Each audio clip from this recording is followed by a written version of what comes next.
Hello and welcome to Center for Victory's podcast of Your Best Day Yet. Here at Center for Victory, we're here to help you unlock, reinforce, and enrich relationships through personal and professional development. I'm Eric Guy, Chief Victory Officer here at the Center for Victory. This month, we're talking about getting your mind right in going along with the theme of National Mental Health Month. I have a great guest with me. I want to start out by just talking about him because it's pretty impressive what this man has done. So with me today is Mike Pierce, better known as Antarctic Mike. In January 2006, Mike became one of just 9 people to run a marathon in the Antarctic continent. 11 months later, what he did is he returned to Antarctica to become the first American to complete the Antarctic Ultra Marathon. That's a grueling 100 kilometers, or to put that in miles, that's over 62 miles. Since then, Mike has completed many other winter marathons in the coldest and harshest climates on Earth. His stories have been featured in Sports Illustrated, as well as on CNN, Fox, ABC, CBS, ESPN, and many other national and international medias. This man is fascinating. I've heard him speak. I've been part of the groups he spoke to. It's an honor to have you. Thanks for taking time, Mike. Really appreciate it. You're welcome. Thanks for having me. Yeah. I'd like to jump in, Mike, and I want to know, and I'm sure everybody else is interested to know, a little bit about your story. What makes somebody do something like that? Well, I will first off say that it really had very little to do with sports, cold weather, or insanity. Rather, it was by design. I got interested in this subject in August of 2001. I walked into a bookstore while I was on a business trip by random chance, and I saw this photograph on the cover of a business book, and I had no idea what it was. So I picked it up and I started thumbing through it, and I got interested in the book because it was the story of 28 people who went down to Antarctica with the intent to be the first ever to go across the entire continent. And the short version of the story is they got shipwrecked and they were stranded in Antarctica for 2 years before they finally got rescued and came home. But the initial decision to actually do this was really what caught my attention, because what they did was something nobody had ever thought of, nobody had ever tried before. And I thought to myself, what kind of character, creativity, and courage does it take to try something you've never tried before? And as I stood there in the bookstore, I thought, well, wait a minute. In the real world, people have to do things they've never done every day, not necessarily to the same degree that these people did in Antarctica, but generally speaking, people have to do things they've never done every day if they're going to be successful in anything. And so I figured there had to be something else to the story that was useful. So I bought the book, and then I bought another one and another one, and I went bananas and became a fan of these characters. And so when I signed up for the marathon, that was really my way of trying to walk in their shoes. My intent was to try to somewhat replicate the difficulty to a degree that they had experienced 100 years prior. And so that's why I committed to something down there that I had never done, that was really very much in over my head, much like they were in over their head 100 years ago. Yeah. That whole ultra marathon thing just fascinates me. And, I've heard your story a couple times, but I always go, wow. Was it really that cold? One, I guess that's the first question. How cold is that? Like, how cold was it? It wasn't really that cold. Realistically, it was the temperature varied between about 0 and 10 degrees below zero, which sounds really awful. I realize that to the average viewer, but you have to realize something. Number one, there's no humidity. I mean, 0 humidity. So it really doesn't feel that bad. It's sort of the opposite of going to a place like Phoenix, Arizona in the summer. Yeah, it's 120 degrees, but when there's 1% humidity, and it's really not that bad, especially if you're not in direct sunlight. Now in Antarctica in the winter, there's 24 hours of sunlight because of the tilt of the earth and the time of the year. So the fact that you're in sunlight the entire time and you're wearing all kinds of stuff, and when we're in the race, you're moving. So when the body moves, it's a heater and it generates a ton of heat.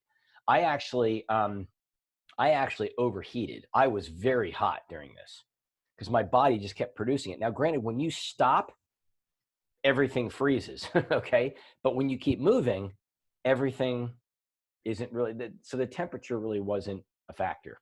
Yeah. Now, what fascinates me is the mental toughness, and going on with our topic of this month. Mm-hmm. You know, how and what's going on right now with COVID and everything. Right.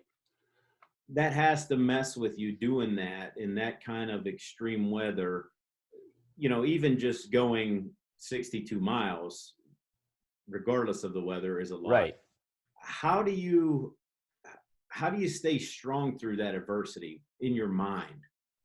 There's three things that address that subject. One, I was prepared. Okay. Right. I trained for 2 years in a commercial freezer. Now, this is where the story really becomes kind of a cartoon, right? Yeah. Now, the challenge with the freezer, it's a commercial cold storage facility that companies lease space in to store ice cream, frozen pizzas, French fries, goat serum, whoever knows what else they have in there. And it's cold in that freezer. It's 22 degrees below zero. But the hard part of the freezer gets to your question about the mental aspect of it. The freezer is limited in space, and I mean really limited. The distance between one wall and the other, 59 feet. I measured it with a tape measure. That's how I knew it. And I had to go back and forth and back and forth and back and forth.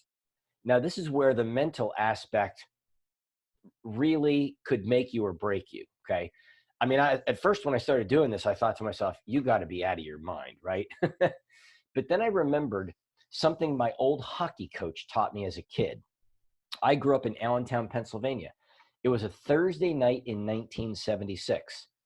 Ed, one of my coaches, skates up to me, and I can still vividly see Ed today in 2020 like it was 1976. He said to me, Mike, you're going to play the game the way you practice. If you choose to make the practice harder, the game goes easier. And the guy skated away. That was 15 seconds. I mean, basically what he taught me in that 15 seconds was difficulty is relative. Mm-hmm. He also taught me to see difficulty as an ally, not an enemy. Big paradigm shift. Mm-hmm. So when I realized that, when I had that flashback, let's call it, and I'm going like this in the freezer, and I remembered what my hockey coach taught me, I started seeing this as something that was to my advantage. And I started looking forward to it. So I shifted my whole paradigm. The physical aspect of this didn't change, but the viewpoint and the paradigm shifted completely. And that really, really, really helped me a lot. And so, I mean, I would set goals to run in the freezer, and I even ran 2 different marathons inside that freezer in a 59-foot space before I ended up showing up in Antarctica, because I wanted to build these muscles. I knew if I could do this, then I could do it in the real thing.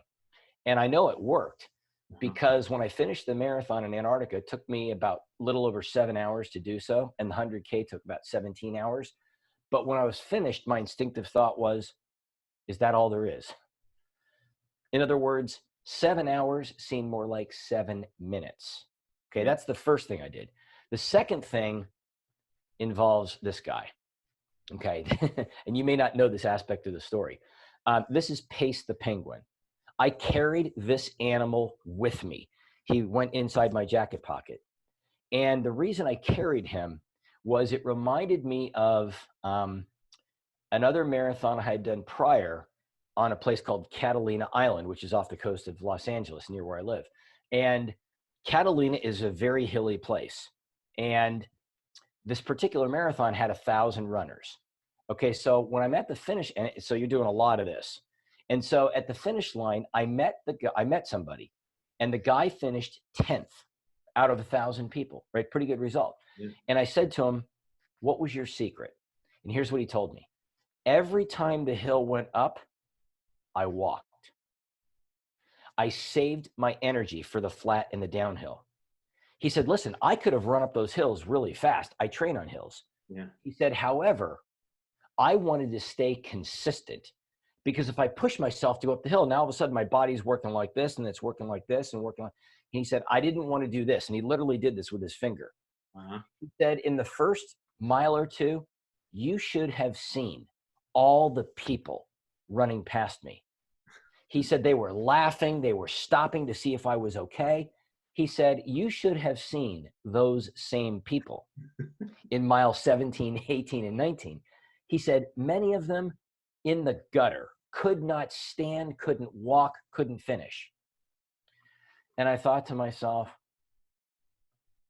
you look at the penguins in Antarctica. Mhm. The penguins are the only animal that can survive in those conditions. Part of the reason why is because they're very consistent regarding how they move.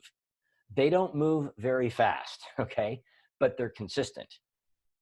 So when I would really struggle in Antarctica, I pulled this guy out and I literally had a conversation with him, right? And I talked about the issue of staying consistent. I thought to myself, okay, listen to what he's telling you. He's telling you, don't stop. Now slow down if you have to. Okay, Right. go slow. Stay consistent, Mike. Just keep moving. Don't stop. And I thought about this the entire time, and I was very conscious to make sure that the pace I kept was fast enough to make progress, but slow enough that I wasn't going to end up like those runners in Catalina at mile 17, 18, and 19, completely out of gas.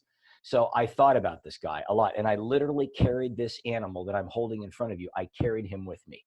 Wow. The last thing that drove me was this. This is what the runners get at the end of a race. You get a medal. And this to me was indicative of why I was doing this. I was very conscious and I was very galvanized on why I did this. I went to walk in the shoes of my heroes. So I was looking for a struggle because I knew that they struggled. And so when it got really tough and I started thinking about this guy, I was like, Mike, remember why you're doing this. You did this so that you could understand those people that were down there 100 years ago. So every time the wind increased or my body hurt or I was out of gas or I was tired and I was just kind of struggling to keep moving, I thought, this is why you came. This is what you were looking for. You just found what you were looking for. In other words, if I'd gone fast through the whole thing and it had been real easy, I wouldn't have found I would have completed the marathon. I might have even won it, but it wouldn't have given me what it was that I was looking for. I think you have to be very clear on you're trying to go from here to here. And in the middle is a lot of difficulty. You have to be very clear on exactly where you're going and why you want to get there. Because if you're very clear on that, you're much more willing and able to put up with all the stuff in between where you are and where you want to go. And a lot of people aren't very clear. And I have to be very, very galvanized, I like that word, on exactly what you're doing and why you're doing it. And if you are, your willingness and ability to go through the difficulty in the middle goes up significantly. Yeah, I mean, that's some great advice, especially even for now with, with people. I mean, I just look at some of my days, like today, I was just going full throttle and I'm just thinking, man, just remember the penguin. Like, I don't have to get it all done right now. Now I know for a fact that this has made you much mentally stronger just going through that. Right. Mm-hmm. And what, you go out now years later, what are you able to not even think about and overcome just by going through that? Can you ask me that again so I understand your question? Yeah. So I guess, you're really, I would say you're really mentally tough right now. Mm-hmm. What are you able to that, like somebody just on the street, would say, man, that's a lot. How does he get through that? You've had other obstacles in life that Mm-hmm. I've heard about, and, you just take them on in the same way, and it's made you much stronger. How do you kind of attribute what you've gone through to your mental toughness today? I see that in a number of ways. I mean, number one, just in terms of how I make a living, right? I mean, I make a living by getting on an airplane, going to another city, and getting on a stage and telling stories, right? I'm a keynote speaker. Well, I can get on a plane, but there's no stage to go to, right? Obviously, right now. So, in that regard, I'm out of business. Okay. So, I have to adjust. So, I have to figure out, just like, I want to run this marathon in Antarctica. I live in San Diego. What am I going to do? I got to find a freezer, right? You just pivot and you figure out how to make it work. And I think because my mental muscles were really built during that time in Antarctica. They were fortified and strengthened forever. Um, I think now what I'm finding is I'm having to pivot and figure out, well, how can I take my message and still bring it to people? And that's what I've done. I mean, I've taken it out on Zoom. I'm writing a different book right now that's almost complete. I've started helping. One of the other aspects of my business that I just started doing more during this time when I've had more time is the business of helping other people tell their story in the form of a documentary film. I'm finishing my very first documentary film about a company story in Las Vegas, and I can't even spell the word film. Okay. And here I am telling other people, hey, you should produce a documentary film. And they're like, can you do that? And I'm like, yeah. And I am. So you have to just figure out, how can you take who you are and what you have to offer people and bring it to them in another fashion. So I had to do that with Antarctica. I had to do that with my profession now. And there are going to be other things that come up. My wife goes through some difficulties because of some health issues. And I'm telling you, every time there's a blood test or a urine test, we are holding our breath. I mean, you can imagine, right? So you just have to say, look, Shackleton got through some of the most difficult things ever. I mean, you just read that story and you go, what am I complaining about? Right? I mean, here we are cooped up in our house for what, it's been 8, 9, 10 weeks, right? And it might be another 8, 9, 10 weeks. Who knows? But I'm in San Diego, California. Like, I mean, my lights go on. There's food in the refrigerator. I turn on the faucet. There's water, right? The bathroom toilet flushes. I mean, how bad is this, right? I mean, realistically. So I think having a healthy perspective relative to what other people are going through. I mean, I can't imagine some of the things people are going through right now. I mean, put the virus aside. You got heart attacks, you got strokes, you got cancer, you got other people that are fighting life-threatening diseases right now during this time. So um, difficulty really is relative. And I just look at other examples of people that are going through things and I go, I really don't have anything to complain about. And I do think that perspective can really help. Angela and I saw a movie the other night. We're a little late to the party on movies. This example will tell you that. We were going through the menu of things on Netflix and we're like, what do you want to see? I don't know. What about this one? What about this one? What about this one? We came on one. I said, this one looks pretty good. It's about a guy that plays classical piano. Click. It's called The Pianist. You probably know where I'm going. Yeah. From like 2002. Oh, it won all kinds of awards. I mean, this thing looks pretty good. And of course, it was the story about that guy that was in the concentration camps in Germany that lived through all that and then got out. And at the end of that movie, Angela said, wow. She said, we really don't have it that hard. In other words, it was perspective that shifted because there was an example in front of her about somebody that had it much harder. Shackleton serves as that example for me on a daily basis because, his character and his story is forever cemented in my mind. And I now see the world through that lens. And that's a very healthy perspective to have. Yeah, that's great. Super great advice. And, just wrapping this up, Mike, is there tips that you can give our listeners going through this current situation? Because everybody's looking for tips and things and really that mental strength, shift the perspective. But I want to know from kind of the mental guru, with this current situation, are there tips that you can give the listeners and watchers of this, not to just come out of this, but to come out better? Yeah, I would say this, and I'm going to divert back to this photograph, and I'll take it out of the glass case so you can see it without reflection. This photograph is very powerful. And I think this will answer your question. Okay. This photograph was on the cover of the original book that I picked up. And it's very powerful because in it, you see these goalposts here where they're playing this game and the ship is stuck in the ice. Well, you see how the goalposts separate the ship from the game.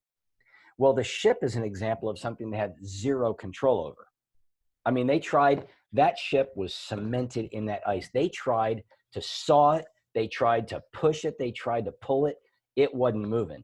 Well, the game is an example of something they have complete control over. And those goalposts, interestingly enough, create a separation between what they do not have control over and what they do have control over. So to answer your question, I think for people to come out of this thing better than when they went into it, first of all, you got to get through it. And I think you have to learn to separate what you have no control over from what you do have control over. And I think that's number one. You have to grab onto the things you have control over. Okay. Like in my case, okay, I can get on a platform like this and I can still meet people. I can still deliver a message. I can still have conversations. I can't control the laws of my state. I can't control when the stores open, when the stages come back, and when people are going to start meeting in hotels. I can't control that. But I can control the message that I have, and the medium with which I can deliver it, I have control over because this is an option. And so I think you have to learn to, first of all, you have to separate what it is that you can and can't do. I think that's the biggest issue. And then I think the other parts of the equation, I think those answers come as we're in the middle of the journey. And I think that, this is the cornerstone of everything. I look at this picture all the time. That's why I have it as an 8x10 here. Yeah. I have it in front of me nonstop because I'm constantly thinking about what can I do? What can I not do? What can I do? What can I not do? Focus on what I can do. Let go of what I can't do. That's great. Awesome advice. Really appreciate it.